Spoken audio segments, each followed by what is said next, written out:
Broadcasting from the business capital of the world, this is the Podcast Business News Network. Well, it's been said before that one of the most important things to move your life along is to be resilient. Something happens, you got it. You can move forward, as opposed to having worry and fear and stress and anxiety, no faith in yourself. What about emotional resilience? Is that a good thing? Is that a bad thing? Being able to put the force field up, if you will, when emotional situations come up so that you can move past them, or are you just hiding from them? We're going to look at that today with somebody who's got some really interesting insight. She's actually very excited to dig into this with a new modality that she experienced today, and she helps people with their visible potential as a trauma-informed coach. Laurie Kroeger is back with us. Hey, Laurie, how you doing? I am fantastic. Loving life. How about you?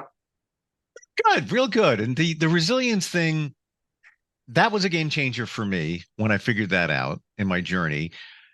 But when we talk about emotional resilience, it does make me wonder, is it a product of somebody just being strong emotionally, or somebody putting it into what I call, and I got one right here, the emotional file cabinet?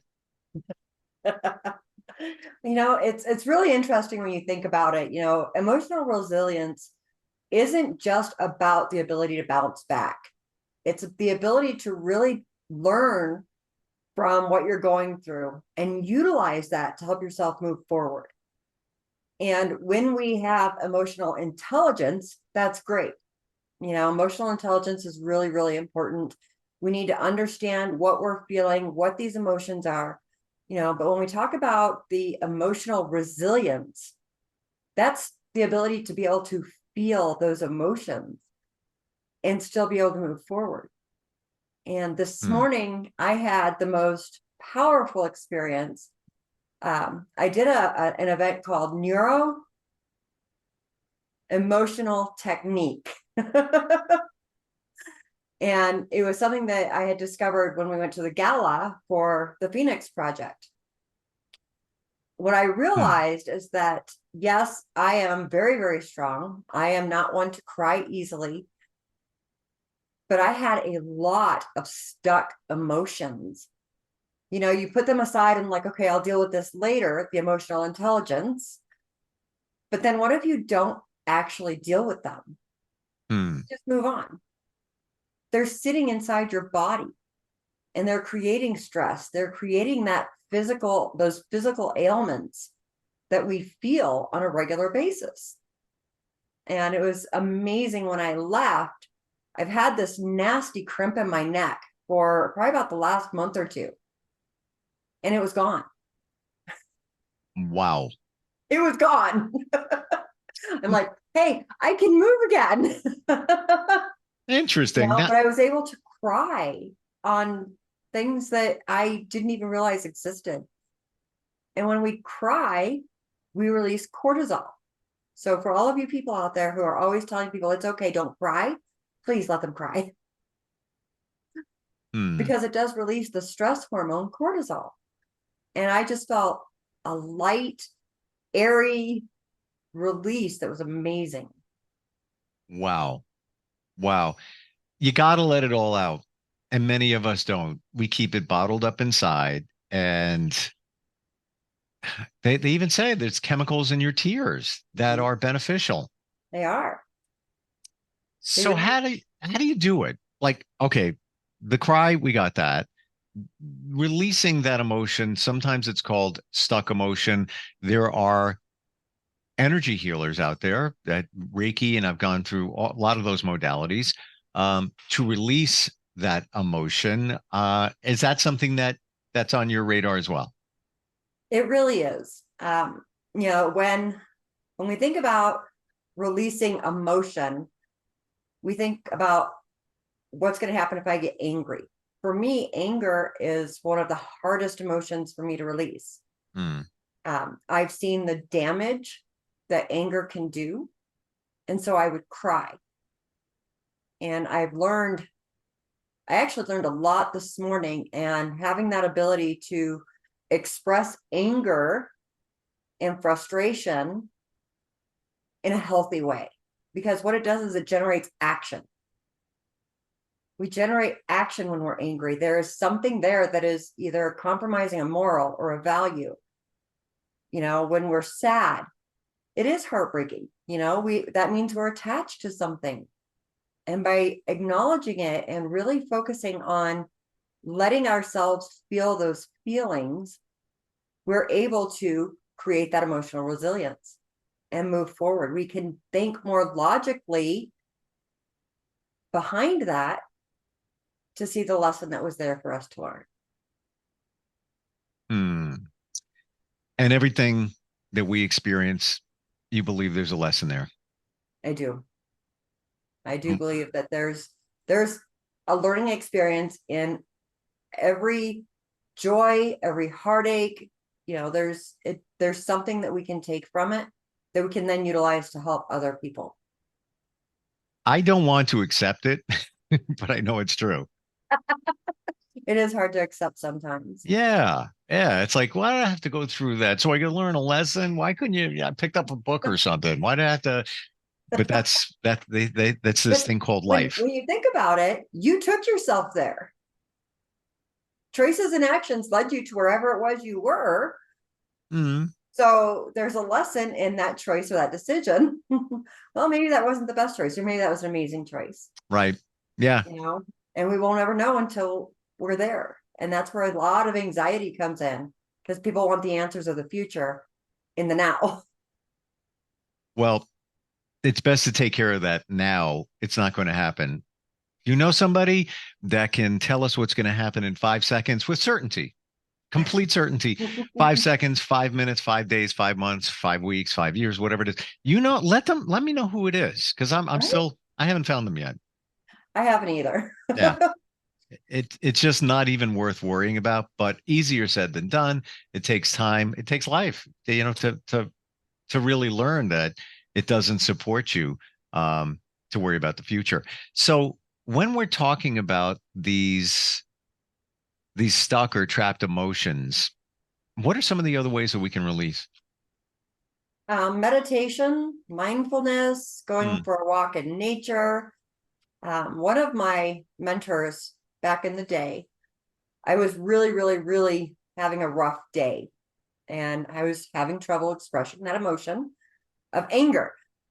She took me outside to a park. We picked up a stick and she let me hit a tree just so that I could get out that pent up energy.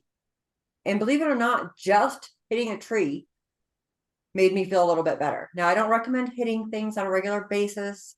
But sometimes that energy is so pent up and so built that running, boxing, exercising, doing something to release that excess energy will help you with that emotional resilience. And is it true that it can come from anywhere? For example, if it is anger. Did we ever talk about this? What is anger? Not specifically. Okay. I believe anger is the one emotion that comes from something else. It's not just anger. Mm-hmm. It comes from either sadness, frustration. There's something else. Sadness is sadness. Happiness is happiness. Anger is something else fueling it. Think about it. What are your thoughts? I don't have the answers, but I thought about it, and that's what I come up with. That it's something else there. Yeah, I do not disagree with that at all. And the reason behind that is, like I said, when we are angry, it's because we have a value that has been compromised. There is a moral dilemma, something that we just believe is flat out wrong. And it makes us mad. And sometimes that anger is the sadness. When we look at our world and people get angry right now, it's an extreme sadness that is driving that anger. When we look at losing the loss of a loved one, losing somebody that we love, whether it's in a relationship, whether it's through, God forbid, death, there's the anger, but it's that extreme sadness. Mm-hmm. Yeah. We have the frustration behind it that comes from people repeating actions. We're frustrated and we get angry. Yep. So I don't disagree with you at all. That anger is almost a secondary emotion. Yeah. But a powerful one that needs to get released. And I'm thinking about what you said about the stick on the tree. I feel bad for the tree because I have a new appreciation for trees because they ground us. Just saying. But it reminds me when I was cleaning my car a couple of months ago, and I have a tree right next to the driveway, and I would take the mats out and I want to clean them, at least get sand off them, whatever. So I go up to the tree and I take the mat and I'm like, and I whack the tree with the mat. It sounds like a baseball bat and it echoes through the whole neighborhood. But one day I realized after doing it, I felt so much better and just like, I'm cleaning the mat. So that's the goal. Think of the analogy of knocking the dirt, knocking that crud off of the mat. Yeah. And if you use that for your personal emotions, you're knocking that crap off and getting rid of it. It doesn't mean that you have to go and address the person who created the anger. You can release that in a very healthy manner. And even the anger that we have within ourselves, like, why am I dealing with this now? I'm just so angry that I have to, why do I have to do this? Why? You're more angry or frustrated with yourself because of maybe, now I'm going layers here, of choices that you made that got you to that point, that on and on and on and on, which even makes it more impactful to get rid of it and release it. Yeah. Well, and even when you have, something that was you're in an accident. God forbid, that was not your fault. Right. There is a lot of anger. So where is the responsibility in that? How do you take responsibility for somebody else hitting you? Okay, well, let's look at that. Could I have changed and done another route? Was there something that, there's just so many different things that you don't know. You don't know. Yeah. And when you think about, okay, well, I wasn't responsible for that, but you are responsible for your reaction. Yep. You get to choose how you want to respond to that situation. You can't go back in time. You can't change it and take a different route. So don't get mad at yourself when you thought, oh, maybe I should take this route instead, but you didn't listen.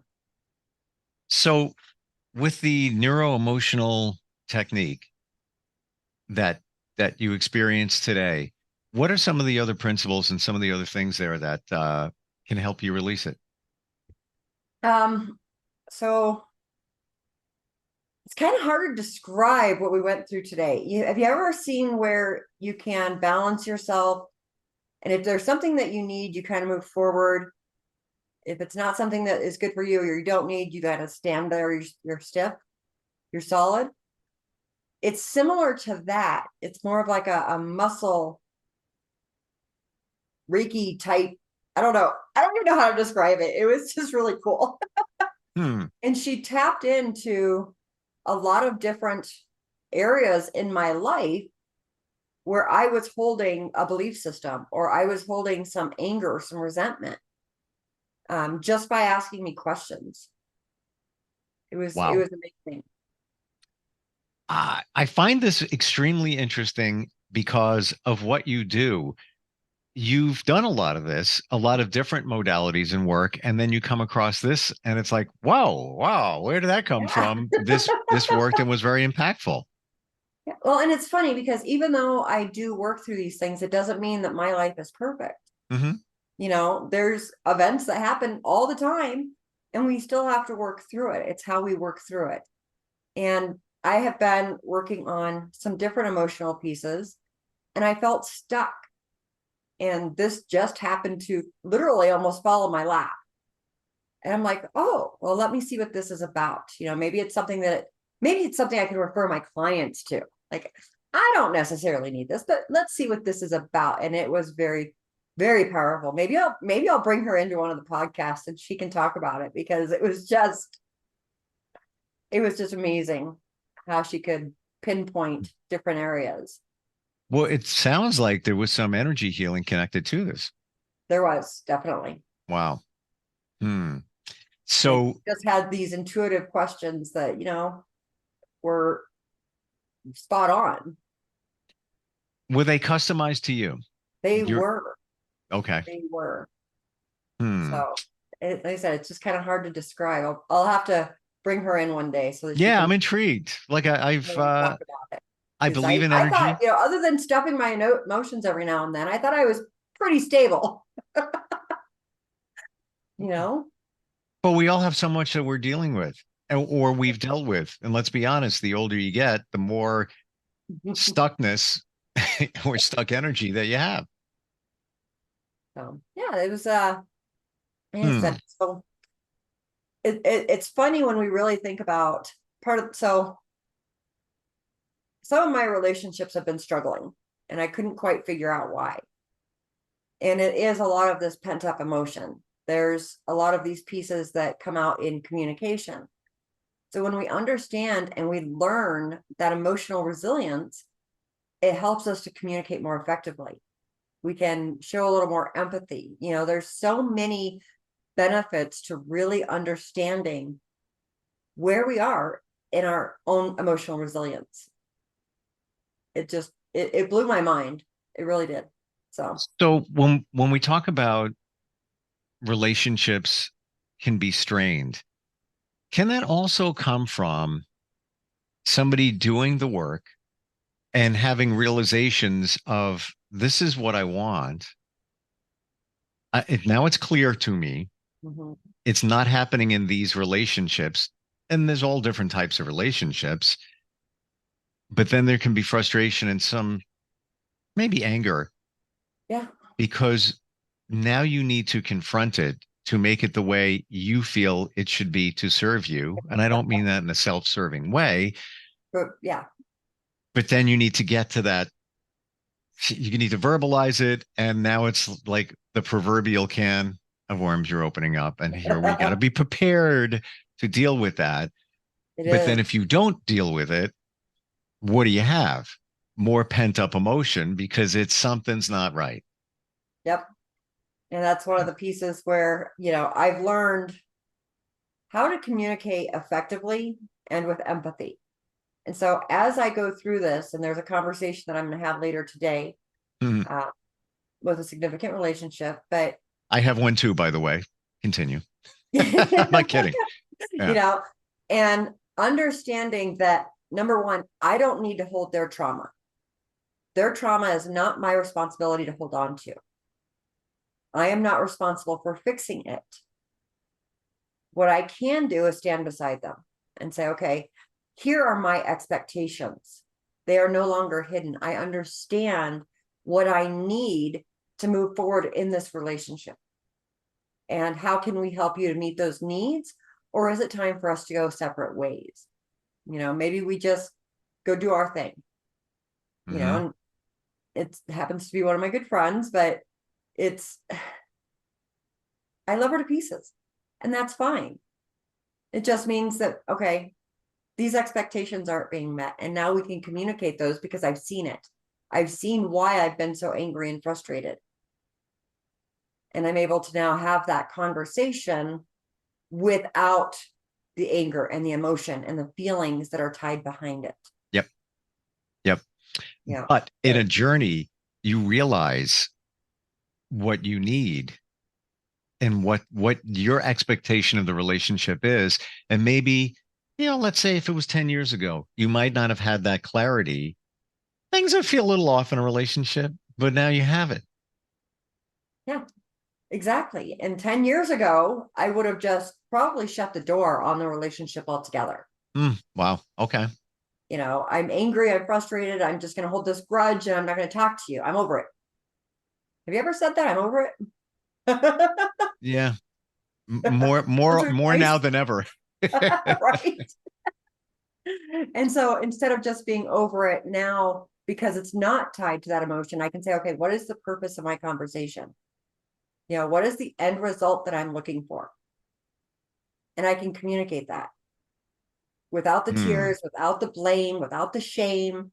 Well, you said this, or you did that, or you failed here. Without that blame is so much easier to open up that conversation with empathy. Interesting. This goes in my mind to something. I'm in a men's group, I think I shared with you. And one of the things we do, it's called the CPR. It has nothing to do with resuscitation. And anything that you do that you want a favorable outcome and better understanding, you used the word purpose a moment ago, purpose of the relationship. The CPR is context, purpose, results. Yeah. And there's a process. It's not too complicated. You can Google it. You got to get past what you think, what CPR stands for most people, but you'll find it. But it does give you that clarity as to when you're going to have a conversation or you're doing anything. What's the context of what you're doing? What's the purpose and what are the results you expect to get from it? But it's interesting when you start filtering it down and purpose of the relationship. It's kind of funny when you take a look at it. Why am I connected to this person? What is the purpose of this relationship? I don't think we ask ourselves those questions enough. No, it's really important. Even when you think about your spouse, okay, you're getting ready to jump into a conflict. Okay, what is the end result that I'm looking for? What is the purpose of this conversation? And that emotional resilience helps to bring that clarity. It just, you're able to say, okay, you know what? Here's what happened. You can look at the facts. Okay, here's what happened. This was the feeling that was elicited. Now here's the end result, but what do I want? Okay, what can we do to change this dynamic? It's just, it's incredible the way we can really focus on that clarity, on having that purpose, that end result. You're going into a conflict. What do I want to see happen? This reminds me of what I call the filter. And I guess it applies to the conversation that you're going to have, but definitely sending an email or a text. Yeah. And it's 3 things that you ask yourself before you do it. Is it kind? Is it necessary? Is it true? Not necessarily in that order, but is this really necessary to send this text or have this conversation? Am I being kind or am I just angry and I just want to spew? And is it true? What am I dealing with here? What are the facts? What are the facts? Right? Exactly. And when you're having that conversation, they're the I statements. It's okay, I felt this way. It's not you made me feel this way. I felt this way because my feelings, my reaction is my responsibility. And they're yours. I felt this way. Yeah. And that's, again, building that emotional resiliency. And being able to take responsibility for your actions, for your response, versus placing the blame. Okay, yeah, they did something. Okay, maybe it pissed you off, but why did that, what elicited that response? So what was it about their action that caused you to get mad? That's your responsibility. How are you going to react to that? How do you want to respond versus react? Well, I feel that this was a great topic today. This is the stuff that you don't normally find on podcasts that really pilot our lives. Yeah. Emotion is everything. And how you look at it, whether you just fly off the handle or you got the resiliency, is a game changer. Yes. Just a piece of what you offer. And I love the fact that you're always looking to learn more, to help people more, i.e. the net modality that you brought to light today. Laurie, how do we find you? You can find me at visiblepotential.com. Feel free to send me an email at Laurie@visiblepotential.com. It's Laurie, not Lori. I get that one sometimes. Mm-hmm. You can find me on Facebook. If you do find me on Facebook and you send me a message, please tell me that, hey, I heard you on this podcast, or this is where I heard you, or I found you. That way I know it's not scam. Gotcha. We've had a few people just kind of reach out and say, hey, can we be friends? Including Elon Musk today. It was great. Friends. We were going to be friends. Friends. For UNDS, I guess. So if you sometimes AI can't spell. Yeah, absolutely. Fantastic talking with you. Have a great weekend. We'll catch up next time we get together. Maybe at one point you can bring in the net lady if we'll call her that. I hope so, because it was pretty impressive. So thanks so much, Steve. Thank you. We'll be right back. Are you looking for even more of the podcasts and hosts that you love? The Podcast Business News Network is proud to announce that you now have even more ways to listen live. Check out the MyTuner Radio, online radio box, and Simple Radio apps on iOS and Android, or find us online. Search for Business News Network on mytuner-radio.com, or search Podcast Business News Network on streama.com and onlineradiobox.com/US. Take your podcast on the go and don't miss a minute of the action.